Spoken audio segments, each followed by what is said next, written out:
everybody. Thank you for joining me. My name's David Drapkin, and I'm going to be talking to you about lots of things to do with psychedelics and building your career in this area. The title of this presentation is How to Get Your Start as a Psychedelic Informed Practitioner. And by practitioner, I don't just mean a therapist or psychologist or counselor or clinician. We have so many people finding their way in this myriad of industries that aren't practitioners in the counseling psychology sense. So they might be a naturopath, they might be a yoga teacher, a tarot card reader, a health coach, a midwife, a death doula, a fitness coach. All of these folks we are finding are creating careers for themselves, as well as people coming from more, executive level marketing, operations, product management, design, communications, engineering backgrounds that are creating either side hustles or that want to bring the psychedelic knowledge into a psychedelic company of their own or to join another to kind of have that dual skill set. So if you're sitting comfortably, I will begin my slides. How to get your start as a psychedelic informed practitioner.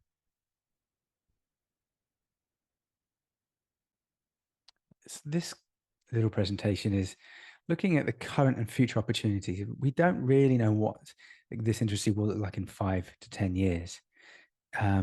It's evolved massively over the last 5 years, as I'm sure you are aware. Education is without a doubt probably the most valuable access point for someone wanting to join this space. So podcasts are great. YouTube is great. Personal experience with psychedelics is also up there as probably the most valuable piece. And that's why we believe that education and training needs to include that experiential component with non-ordinary states, with holotropic states of consciousness, and with group dynamics of holding space and processing collectively. So experience and education are massively important if you're wanting to build a career in this space. There's a lot of barriers to training right now, particularly around some of the requirements of who can join programs and some barriers around how to use your training in the real world. I'll tell you about our Vital Certificate program starting in January. And yeah, just share some ideas around how you can get involved in your communities around the intersection of psychedelics and real life. So who am I? Yeah, beautiful question. Thanks for asking. So I'm a licensed clinical social worker. I am 4 bullet points. That's all I wanted to share. But yeah, it's been a wonderful life so far. I started off life living in Birmingham.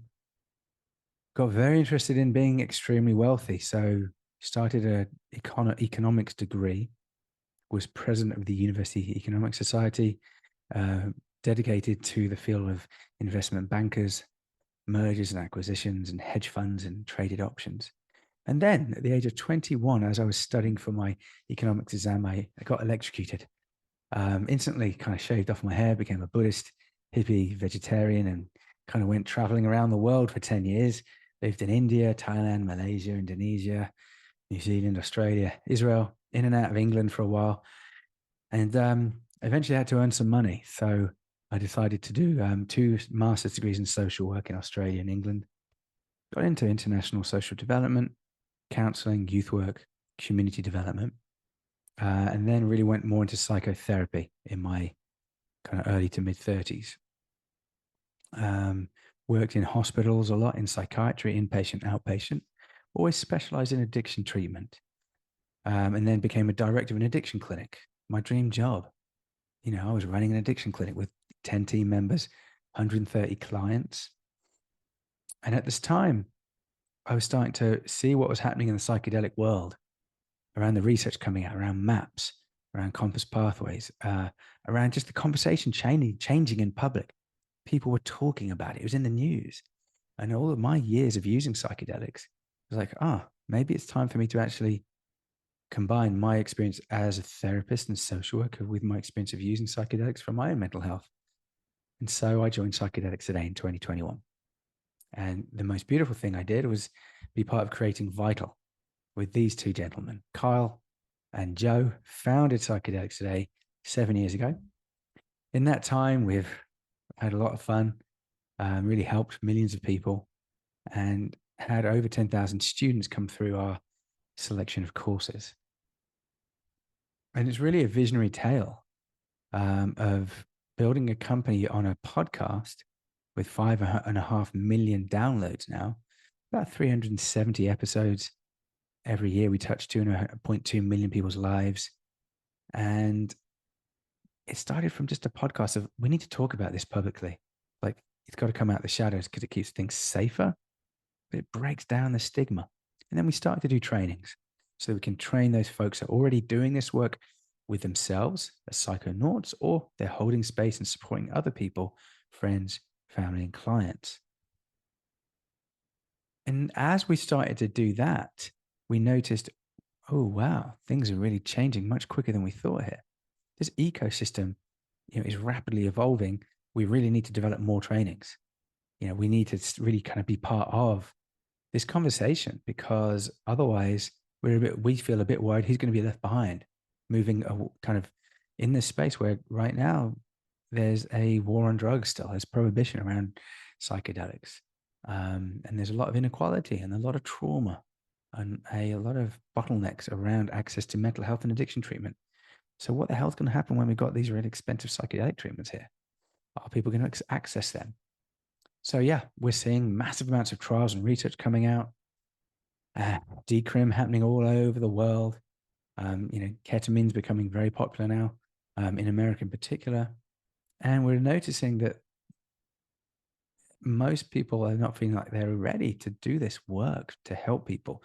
Doctors and nurses, in particular, psychologists, psychiatrists, they are petrified of their patients saying, do you think I should have some psychedelics for my depression? Or would MDMA help me for my PTSD? They haven't got a clue how to answer that question.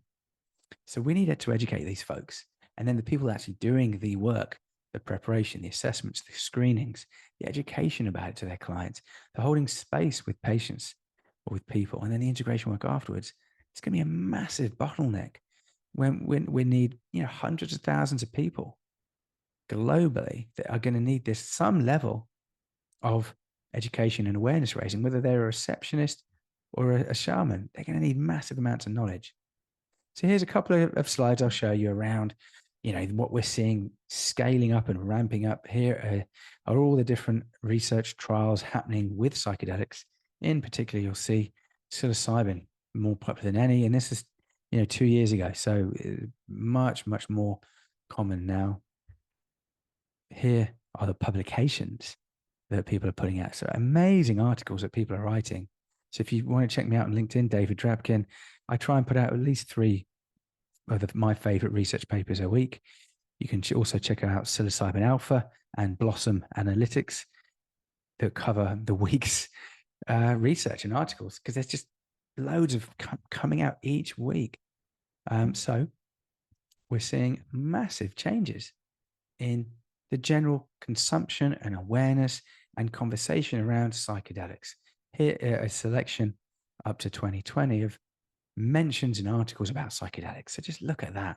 In 10 years, we're getting TV shows and movies and books and articles and people coming on Oprah Winfrey and Will Smith and Aaron Rodgers, and everyone's talking about it. And that's good. And it also raises some concerns around who's framing these conversations. How deep are they really going into it? The industry from a kind of drug perspective is going to double in the next 5, 6, 7 years. People reckon. No one really knows. And then that's just kind of the pharmaceutical, big pharma world. What about the underground piece? We're seeing massive decrim nationally, Oregon and Colorado in particular. Harm reduction is now becoming a lot more common. So England today announced their first safe injection site. New York City, Philadelphia, I think, have safe injection. We've got Kentucky debating a bill to have $42 million of opioid settlement money put into an ibogaine treatment infrastructure for people with opioid use disorder. So there's massive, massive, massive amounts of money, attention, intention coming in to help people with mental health, trauma, and addiction. And just huge amount of people that want to use psychedelics in a safe way where they know they're working with people that are competent and skilled and safe, and just get them, kind of understand the medicine and can relate to them as individuals. And every human being will have completely unique experiences with psychedelics. There's no book or training program that's going to give you what you need to know what another person is going through when they use psychedelics. So just sit with that. But if you know your own experiences and you know your own struggles, your own shadow work and inner work, that's a kind of training that will give you the ability to relate pretty well to a client, or to be able to give them the trust, respect, and safety for their own inner healing to show up in that session. So where we're at right now is we're about to go live next year with MAPS and MDMA. You know, they predict between 50 to 100,000 people are going to need training to create that MDMA for PTSD infrastructure. And, you know, right now there's probably only trained maybe 2, 3, 4,000 people, I think. And then there's all the other companies that are coming to market as well. So I'll let you just have a read of these quotes for a couple of slides that independent experts in the space are saying around what to expect over the next few years.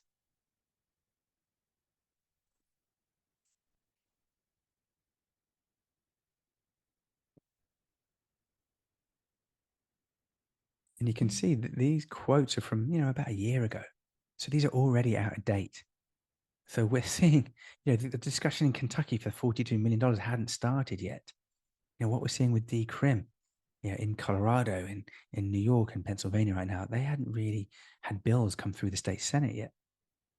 So there's just massive change. You know what we're seeing in Australia with prescribable MDMA and psilocybin, that hadn't happened a year ago. So we're seeing an influx of students coming from these places, Colorado, Oregon, California, Australia, Portugal, looking for training because where they are, things are changing, and they want to be able to help people and come out of the shadows if they so wish. And just to keep in mind, to work with psychedelics, it's different, isn't it? You know, how do you explain what it's like to use psychedelics or to work with someone that's using psychedelics? How do you offer them what they need? How do you know what they need and what they don't need? Okay, here are some of the opportunities in psychedelics. Really important. We're not just saying you have to be a therapist, a coach, a counselor, a psychologist, a psychiatrist. There's so many different jobs that don't yet exist that will exist in a couple of years. We've had students come through us that are CEOs of companies that want to create, you know, a new psychedelic company, or they're starting a psychedelic chain, a ketamine clinic, and they're doing this course because they want to be a good employer. Sorry. We've had journalists come through our program that want to pivot from kind of culture journalism into psychedelic journalism. Yeah, we've had first responders and vets, rabbis and priests, BIPOC and LGBTQ space holders, midwives, death doulas, retreat workers, and many others, naturopaths, tarot card readers, yeah, nurses, nurse practitioners, PAs, all kinds of people coming into this course looking to just move either a little bit in that direction or a bit in that direction away, and pivoting from where they are currently. And in a sense, in the next couple of years, yeah, you might have to just suck it up and take what is available. But in 5 years' time, it's going to be massive amounts of roles that need filling for people that are psychedelic informed. And again, you don't need to be a healer doing medicine work. You might want to work in the office administration, in billing. You might want to work in media and design, marketing, communication. Great. You can still get training. You still can get an expert level of knowledge of some sort that helps you perfect your craft and be immensely valuable yourself as an entrepreneur, or to join a company that needs someone with that level of knowledge, because then you're basically doing two jobs instead of one. So they have to hire one person instead of two, or that person doesn't have to supervise you. You can supervise someone else because you kind of know how to walk the walk. So really think about that deeply. A question here. think to yourself, do you really want to work with people as they are using psychedelics and to hold space for them? Okay. Are you a therapist? Are you a good therapist? Are you a counselor? Are you a coach? Are you good at that yet?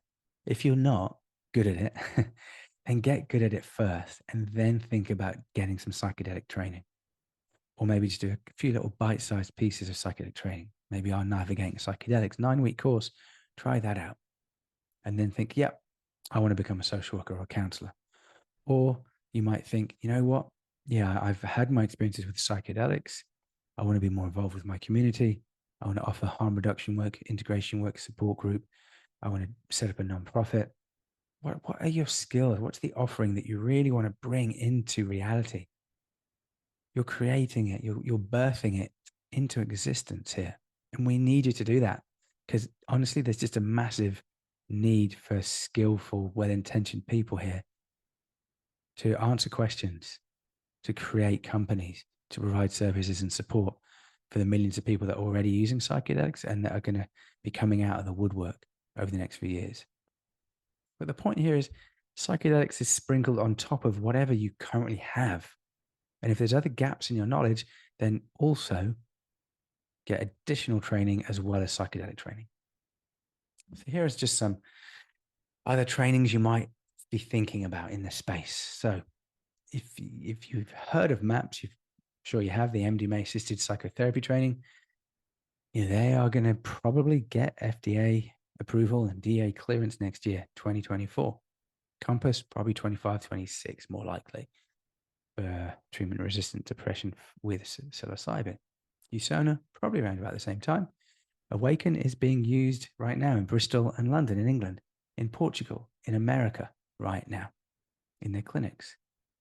They are actually being funded 2/3 of their phase 3 trial by the National Health Service of Britain in 20 NHS trusts doing work with people that have alcohol use disorder.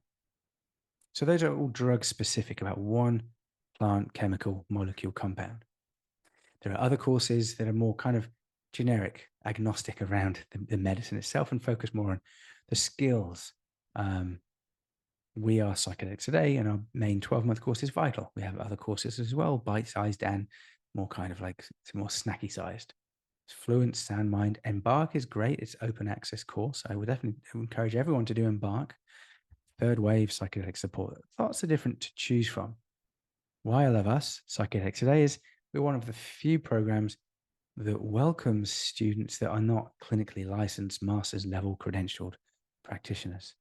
They are obviously welcome, but we also welcome those folks that are not licensed or clinically inclined yet or don't want to be, because we recognize that a lot of people using psychedelics are using it on themselves, or they're helping people in their family, in their community.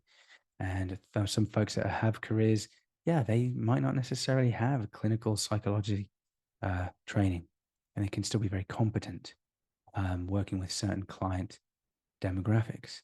And anyone that is working with psychedelics on themselves and others needs training, needs a community. Otherwise, they can hurt themselves and others. So this is harm reduction, folks.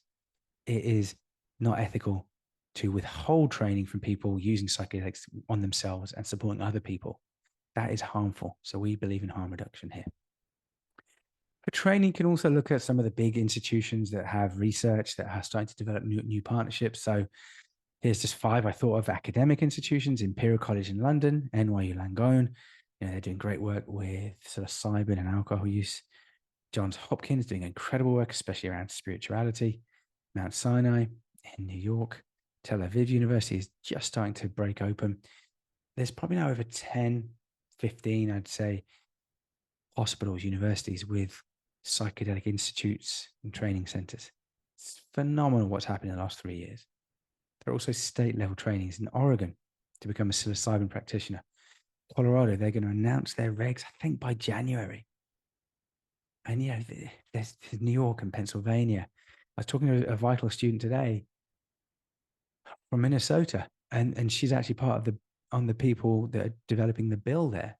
That is about to happen in the next few months, probably, around decrim and making a framework like Oregon and Colorado in Minnesota. It's just join the dots together here, folks. what do we see is happening? We're talking about a global experience. If we look at the Portugal model of decriminalization and safe use and testing sites, and Jamaica, where there was never decrim. Switzerland, there was never criminalization in Jamaica or Switzerland of the psychedelics. So you've got people now in Jamaica having retreats for psilocybin and other things. In Switzerland, you can have LSD, psilocybin, MDMA prescribed by a psychiatrist and work with a therapist because it has enough research behind it to know it's safe and it's more effective than a lot of the other treatment that is available from your psychiatrist over there. Australia has just this year, 2023, legalized and authorized the prescribing of MDMA and psilocybin as almost a state of emergency because suicide rates are higher than ever, unfortunately. Trauma is more prevalent than ever before, particularly because of COVID. Addiction rates are higher than ever, overdose levels higher than ever. And so a lot of countries are saying, I'm having a state of emergency. And what the governor of Kentucky said is, this is overdose central from overdoses of opioids and fentanyl in particular in Kentucky. I'm basically calling a state of emergency here. I need something that I don't currently have and that I can't currently use because of the war on drugs and prohibition. And so they're looking at developing a statewide Kentucky ibogaine treatment infrastructure because of so many overdoses from opioids there. Okay, I'm going to take a deep breath, folks. Here's a list of some other trainings that you could do instead of or as well as psychedelic training. And a lot of psychedelic trainings will include aspects of these in their courses. Yeah, and what I'd say here, folks, a lot of these are choice. What a person feels drawn towards or feels they are skilled in or gifted towards or want to learn more in. And then the providers that are the best at the best, that's what they're going to teach you about. The one thing I'd say to really look out for, wherever you go for your training, trauma-informed practices, skills-based, process-oriented learning, not just theory, not just academia and research, not just listening and talking, but feeling, experiencing, embodying skills and practices, and trauma being the number one. So we have quite a bit of IFS coming to us and mindfulness, a bit of somatic experiencing. We have a lot of holotropic dream shadow breath work coming up. We obviously trauma comes up all the time. And that transpersonal Stan Groff approach is where we're holding. But really ask your training program, what's your lineage? What schools of thought do you come from? What do you think about holistic integrative programs that bring together multidisciplinary schools of knowledge? So here's a close look at just the Oregon program. So if, say, for example, you want to work in Oregon, then this is what you'd need to do. In order to legally sit for a person that is going to eat mushrooms and sit with you for about 6 hours, you have to complete this training.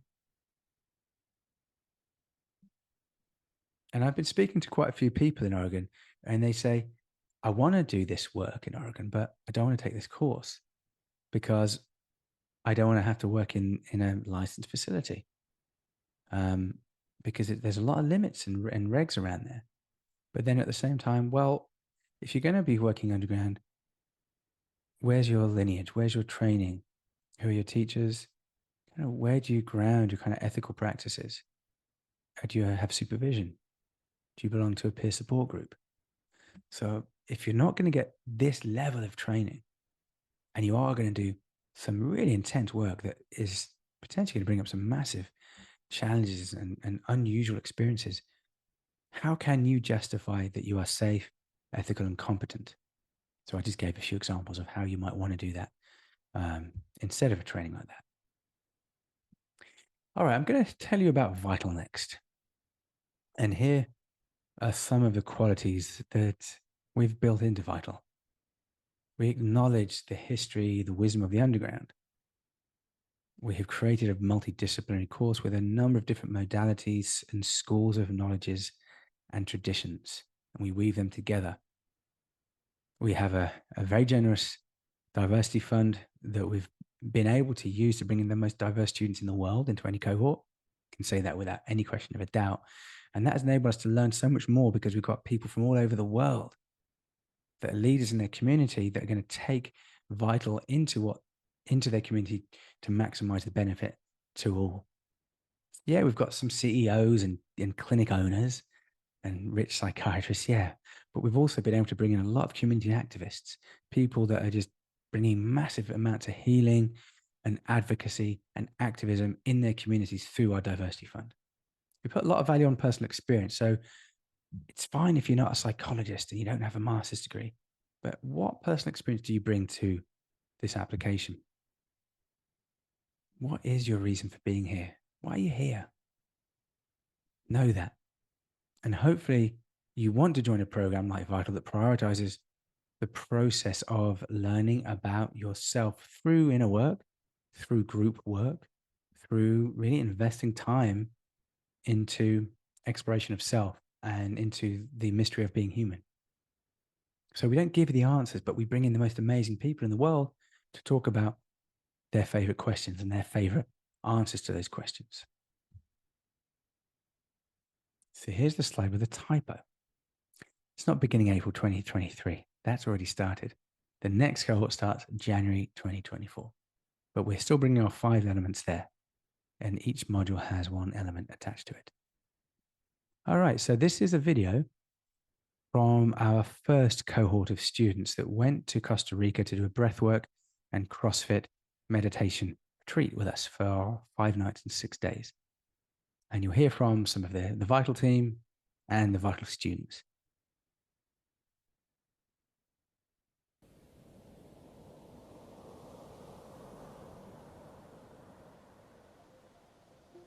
I think something that gets me most excited about this work is some of the transformation that happens. And that's why I keep coming back to this idea of like transformative education. Vital is education that has never existed before. What we are offering to students is 12 months of intensive process-oriented learning around psychedelics and altered states of consciousness. It's creating a container for people to explore. I feel like a lot of this is about exploration, finding out who we are, finding out how we want to show up in the world. You know, so many people, they feel like they want purpose and meaning in their life, and people that are drawn to these fields feel like it's a calling. And so that's what gets me excited, is gathering people together, building that community, and allowing people to go through a process so that they can find themselves.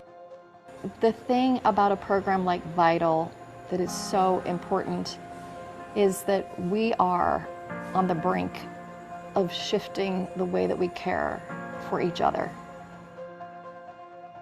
Talking to a lot of people that are coming into psychedelics, wanting to work with breathwork, non-ordinary experiences, and helping people, you know, I think one thing that a lot of people in life are looking for is some sort of meaning or purpose. We really emphasize process-oriented learning. We really want you to ask questions and to engage in a dialogue. And with the asset of Zoom, we also have the opportunity for you to interact directly with some of the biggest names in the field. It seemed very fitting. I didn't have to be licensed. It was continuing education. You can get those credits. And the sense of community was just so accepting. So not only am I getting an education, I'm also being accepted. The people who are coming to Vital are clearly the visionaries who are saying, okay, we got to figure this out. And so I love that all of us are coming together and each of us are figuring out what our piece and part is within this bigger narrative. The psychedelic landscape is emerging very rapidly. It's a growing field. How do we develop psychedelic competency and literacy within fields and communities so people are able to go out there and educate their community, their clients, and be a resource? The study group process is also something that we really love and endorse because it enables the students to really get to know one group of students very intimately, and in that group process you also learn, but oftentimes some kind of deeper healing can happen, and it's a space where people go through this intimate process of transformation as a group. So having a study group in which everybody was not only interested in psychedelics, but wanting to learn more about psychedelics, wanting to help other people through the use of psychedelics, wanting to facilitate, was absolutely very important and very beautiful. Having this human experience again and relating to each other and finding the connectedness. So what has been the most enjoyable part of this program for me so far is the community. I'm not gonna lie, I love my study group. The shared desire to be more ethical, to be at the forefront of a movement that's already happening and use it to help other people. That shared value, to me, is one of the biggest things that I've learned from the course. I get really excited about trying to co-create an environment with people so that they can do their own self-exploration to find their life purpose. I think if we really want to make it here, we're going to need an approach that helps us cultivate more inner awareness, more compassion, more love for the world, more community, more working together. And what I really love about working with Vital is that our team consists of really fantastic people. I would say that it's a group of dreamers who really put together something that is quite spectacular. And it's a grassroots effort, and we have managed to create a truly wonderful avenue for people through which to enter this field and this community with resources and support and tools to navigate their own experience and help others along the way. We just don't want it to end here at Vital. Just trying to find like-minded people to come together to work on a certain cause, a certain passion, and it's exciting, you know, it's invigorating. We are rebuilding the world that we want for our children and our grandchildren and our great-grandchildren. And this is an incredible time in history. So come to Vital and find your people.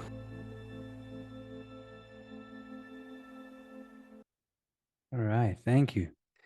That was great. I love watching that. I'm going to move forward to the next slide now. I'll go, through these fairly quickly. Vital is not, as I've said before, there's some kind of academic, didactic, passive experience. It's active, interactive, experiential. It's for students that, want to do work on themselves and really show up and be seen by others. And not necessarily know what that's going to look like or feel like, and they want to bloody do it anyway. So I found those seem to be the students that do the best and that we instinctively draw towards us. So here's a little bit about what Vital looks like and how it feels and operates. Here's the curriculum. So we got 4 live modules, and then the pre-recorded module is module 4, clinical applications in psychedelics. The others we all teach live, in person, over the internet, if you get what I mean. And during each of those 4 modules that we teach live, you'll be called to the lecture on a Tuesday for 2 hours, which has a guest presenter, and then you'll also do a 1.5 hour study group each week with your little home group. There'll be 2 breaks, summer and winter, for a elective choice. So in each elective break, you'll choose one of 5 options. For example, it could be neuroscience you choose to do in the summer, or it could be microdosing in the winter. We've got an elective about how to build a psychedelic career or business. Got other electives would be psychiatry, Jungian shadow work, dream work, ketamine and trauma treatment. Amazing electives. So that's kind of the structure of Vital. Here are the 3 builders of Vital, and I'm lucky to be one of those triumvirate. So we do a lot of the day-to-day stuff, Johanna, Carl, and myself. We then got a teaching team that you have weekly interaction with, 2 people in your group every single week for a whole year. These are just an example of 3 of them. This year we had 10 groups, for example, different days of the week, different times of the day for people that live in Australia or Los Angeles, or they have kids in the mornings, they can't do mornings, or they work late nights, for example. You choose what day and time of the week that you want to commit to for a whole year. And that's your home group with your 2 instructors. And then every week we get guest instructors come and teach about their specialist subjects. And Manesh just got his doctorate. He's no longer a candidate. Need to change this slide. He got it last week. He's an amazing neuroscientist working with Robin Carl Harris now in Los Angeles. Devin Christie teaches around trauma, self-care. Kylia Taylor teaches around ethics and inner ethics. So each week we'll have one teacher come, and then sometimes we'll actually have a workshop for 5 hours on a Sunday. For example, with Annie and Michael Mithofer this year, and last year did a 5-hour Sunday workshop on MDMA for treatment for PTSD. Okay, wrapping it up. Over the last 2 cohorts, we have awarded $711,000 in scholarships to students that deserve to be here and that money should not prevent them from being here. So as I've said before, we are the most diverse, eclectic, inclusive, and representative cohort of students out there. And that is probably one of our greatest strengths and learning experiences, having people from such diversity. Like I said, you've got rabbis and priests, you've got veterans working in the support group space, you've got people, from Brazil working in the Amazon, someone doing advocacy work in Thailand, you've got someone doing policy development in Nepal, people from all over the world, retreat centers in Amsterdam, therapists in Switzerland joining our community. It's amazing. This might be the most important slide, so take a picture of this if you want to. Otherwise, it's all on our website, vitalpsychedelictraining.com. You'll find it all there. It's in the brochure as well, which I hope you've all downloaded. So yeah, if you haven't seen our beautifully designed, very expensive brochure, it's about 28 pages long, make sure you download that. Just go to the website, vitalpsychedelictraining.com.